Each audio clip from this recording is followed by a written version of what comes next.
I'm Bree the Plant Lady, and today I am jazzing up some of my spring containers with some of the plants that I purchased last week at Piedmont Feed and Garden Center in Chapel Hill.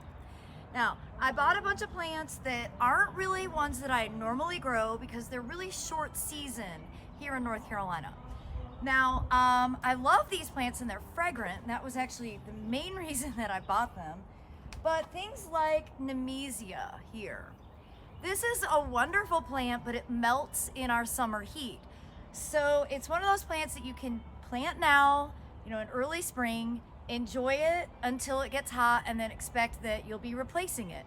So I call it a short season spring annual.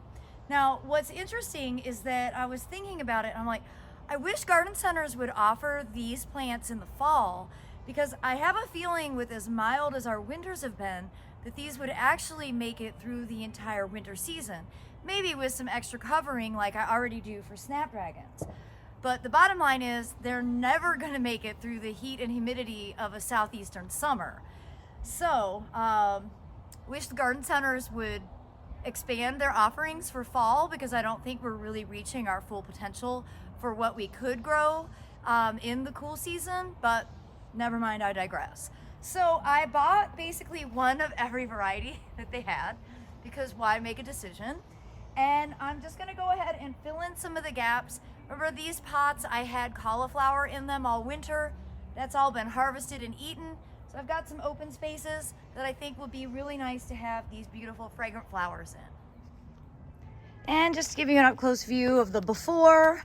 So you can see here, I've got a cauliflower growing. I'm gonna leave that.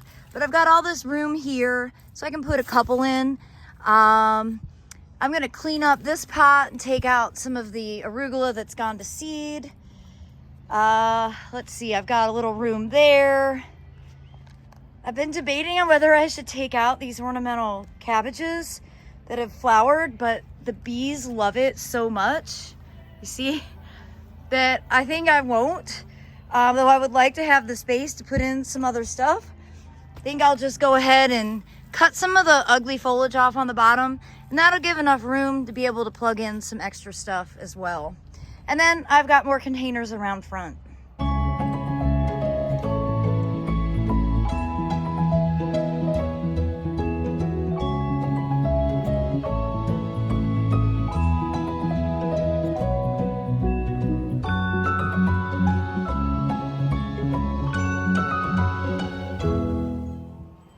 All right, I'm gonna go ahead and give each of these pots a handful of cottonseed meal, which is 621. And I'm really quite pleased with the Nemesia additions, and they smell so good. It's definitely gonna encourage me to sit out here to enjoy them a bit more. And then my final step will be just to add some fresh mulch on top.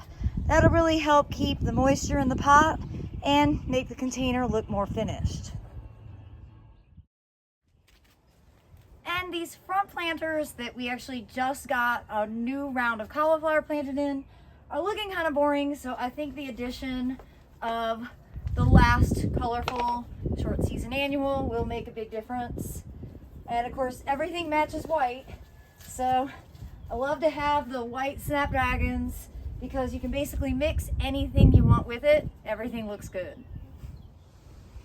And in case you're wondering what I planted, I bought 3 lantanas, all of which are in containers now, but later in the season will probably get planted in the ground. I bought all of these different Nemesias. And again, the Nemesias are the ones that smell so good. And then I bought 2, I don't know. I always knew of Diasica. This is Sun Diasica. It is a Diasica hybrid. Okay. And I just want to say that, like, most of the information that's on these tags is pretty useless, especially for those of us gardening in the Southeast. So you really can't go by it. It's unfortunate, but you can't. And just recognize that really, the Nemesia and the Diasica aren't heat tolerant, not humidity tolerant at all. So they're short-lived spring annuals, but they are beautiful and worth growing. I do wish that the genetics companies would actually listen to people like me a little bit more, because I think they're underestimating the curiosity of today's consumer by really limiting the amount of plant material that's available at different times of the year. And then that, of course, extends into the growers, who then facilitate the retail markets. But like, to me, it's hard to convince somebody to buy a plant that's only going to last for 2 months. But, you know, if that plant had been sold in October, it's very likely that it would have looked good all winter long here in central North Carolina. And this is where the complications of gardening really come to play, because regionally there are so many differences, and a lot of these large companies are just kind of widgeting it. They're making a one size fits all, and that's just not reality for gardening.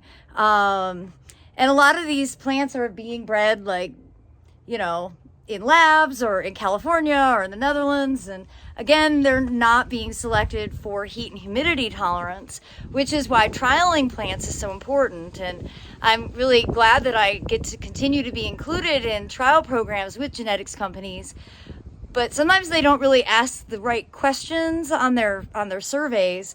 And that really does include like the timing of when these plants should be available for consumers.